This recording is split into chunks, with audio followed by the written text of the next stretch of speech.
Welcome back to the PolitBureau.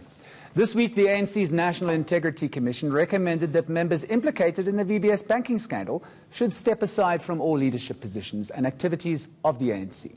The Commission has asked the NEC to instruct all leaders implicated in the looting of the Mutual Bank to step down. One of those implicated in the bank heist, Limpopo Treasurer Danny Msiza, has already poured cold water on the Integrity Commission's request, saying it's premature and unfounded.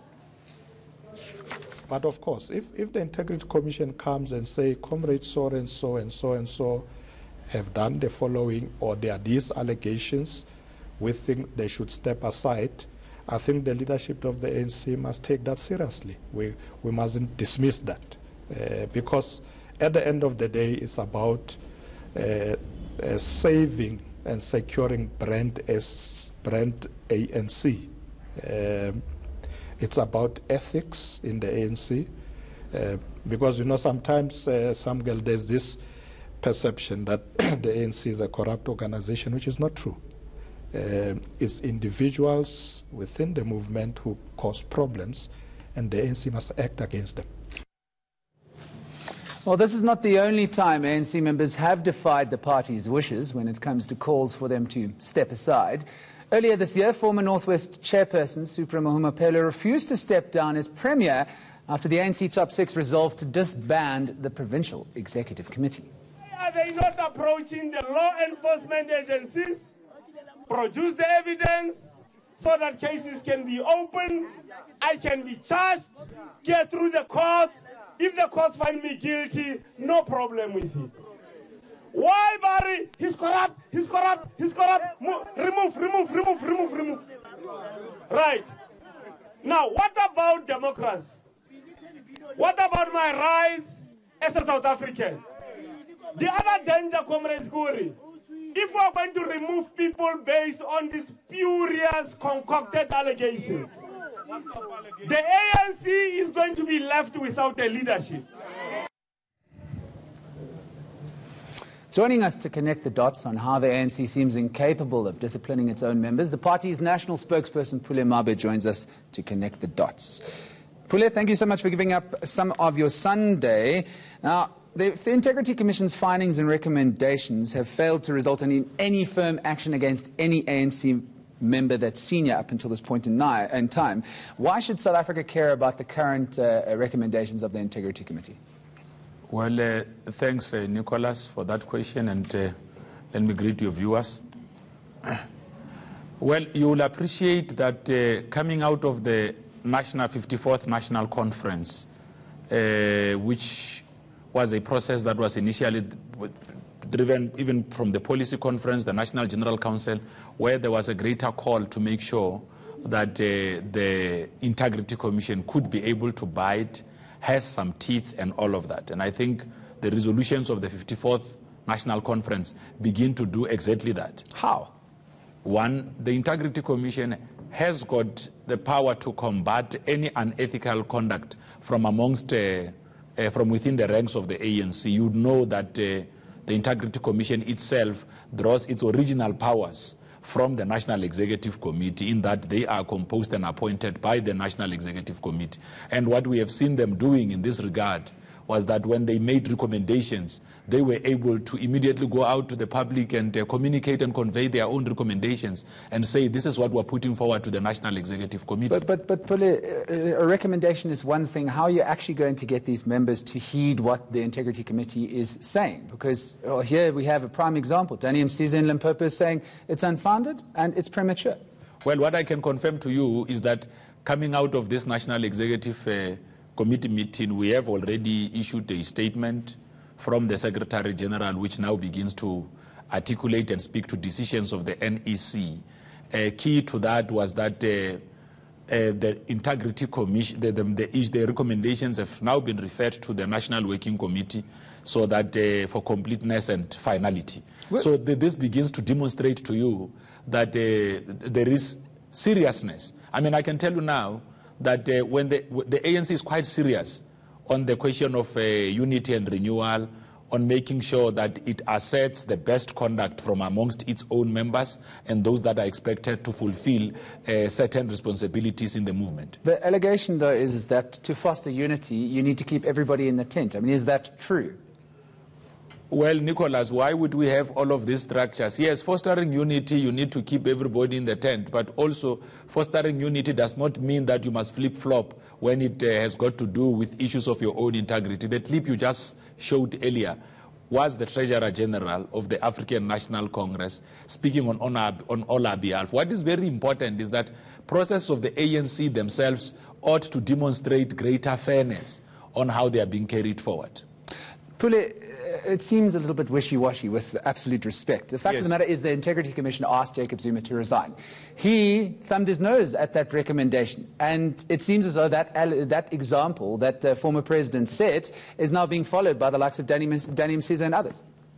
Well, I wouldn't want us to even go there, because the statement of the Integrity Commission, with all due respect, Nicholas, did not necessarily talk to names of comrades or individuals. It said that those that are implicated in the VBS report must do the honorable thing. This is a recommendation that they were putting forward to the National Executive Committee. Has it been rubber stamped by the NEC? I'm trying to give you first-hand, fresh news.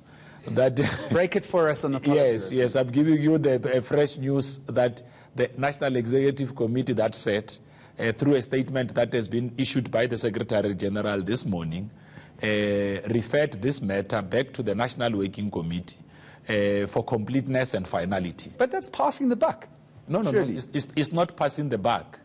It's not passing the buck. You would remember that since the recommendations were made, it was for the first time that the structure of the ANC called the NEC, because in terms of the terms of reference of the Integrity Commission, they will refer their recommendations to the NEC. Now, the NEC, in this special NEC, took a firm decision that we are now referring this matter, instructing you as the National Working Committee to expeditiously make sure that there is finality on this thing. So we are not creating any more steps and all of that. The first structure of the ANC, as empowered by the terms of reference of the Integrity Commission to receive this, is the NEC. Okay. Pule, is the decision, though, to fire these members? Is the decision, though, to ask them to step aside and for the NWC to effect this decision? It can only appear to be passing the buck, because where is the firm deadline to say, NWC, deal with this matter by this time? It seems like the ANC is trying to save face before elections. Well, I can tell you now that even with the speed that the ANC acts on all of the issues that are before it, it does so granting all of its members that kind of fairness, making sure that where there are accusations leveled against members, members are accorded an opportunity to be able to raise their own issues, so that in the final analysis, you do not have individual cadres who might want to raise issues that I was not heard and all of that. So Nicholas, we can't expect the ANC not to be seen to be exercising some of these basic rules of fairness. Well, if you talk about basic rules, the ANC Constitution says disciplinary action against any member can be taken when they are found to be in breach of the Constitution or rules of the Congress, violating its decisions or behaving in a way that is prejudicial to the interests of the ANC. So why are you beating around the bush with the Integrity Commission, who then passes it to the NEC, who then passes the buck to the NWC, when you have a Constitution that says you can discipline members who behave badly? Yes, Nicholas, I don't think that passing the buck is a right way. The fact that you convened, remember, this was not even an ordinary NEC. You had convened a special NEC, and in this special NEC, you also had officials from provinces that were coming through.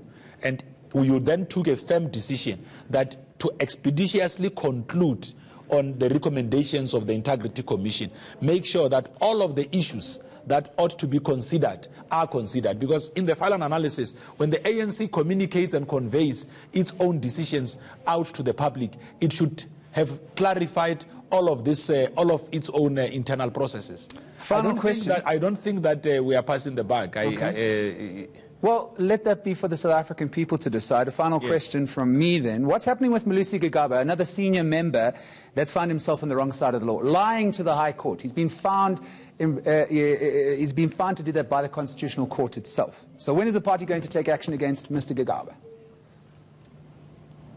Well, you would understand that issues that have got to do with what we are asking about are more things that have got to relate with matters of the executive, parliament and government. A senior member is in breach of judicial duty to not lie before court. He's been found to be dishonest, and that's been rubber-stamped by the highest court in the land. Is the ANC okay with that? Well, the ANC is studying those reports and will be able, once it has understood the fuller extent of the facts in the case, as you are outlining, be able to convey its own position. You see, it is important that when issues are brought up out in the public, the ANC first acquaint itself with the facts.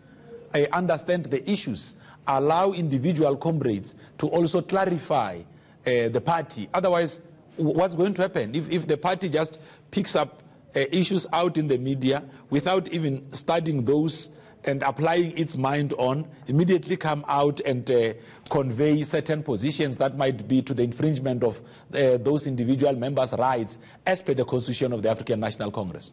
Well, unfortunately, I have to leave it there. So much spin, so little time. Coming up next, spinners and spanners. Is the ANC provincial government marching on the ANC national government over e-tolls, the ultimate irony or pure political nonsense?